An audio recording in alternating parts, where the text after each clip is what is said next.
After 3,000 miles and almost 2 months on the high seas, the Row2Recovery team have spent their first night on dry land after completing their challenge. The 6 men, 4 of whom were injured in action, crossed the finish line yesterday and arrived in Barbados to a huge welcome by locals and their families. Kaya Lark was there to meet them.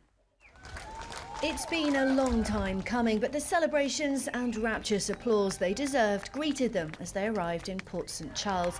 Hundreds of people cheered them on, close family, desperate to see their loved ones. The Queen had even sent a message of congratulations. Wonderful, you know, it's a fantastic feeling. It's been an epic journey for the last 52 days, a long time at sea, highs and lows.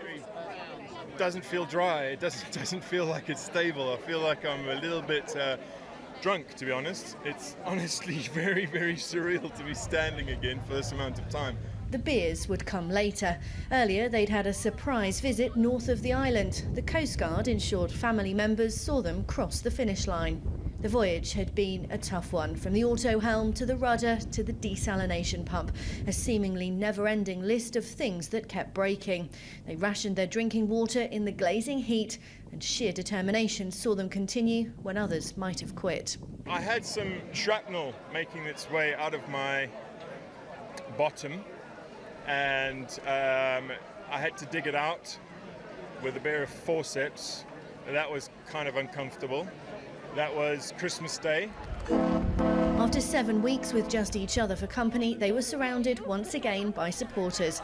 Cliff Richard even came along to say congratulations. You know, it's been amazing, you know, fantastic. You know, Cliff Richard, for God's sake, and you know, my girlfriend Tori, family and friends, been absolutely amazing, you know, unbelievable, really emotional journey for us to get here. For the families, it's been a hard journey too. Emotional, too emotional. I've got my got my friend back, my son back, so it's really good. Double amputee Neil faces fresh challenges now after the men lost around 3 stone each. His prosthetic legs won't fit properly. It's almost a certainty they won't fit because of the weight and muscle loss. It may have to wait till I get back to the UK before I can start to walk again, and I'll have a period of kind of relearning, maybe a couple of months till I'm back to where I was. So yeah, a bit of a challenge ahead as well. Was it worth it? Yeah, I think so. But their goal was always about raising awareness and funds for those who've been injured in action. The next few days will be spent fundraising in Barbados, but before then, a moment the guys had been dreaming about. It's the moment they've been waiting for 51 days, and they say they've talked about it several times a day. Their first meal back on dry land, burger and chips and a cold beer. The challenge may be over, but the celebrations are only just beginning. Kaya Lark, Forces News in Barbados.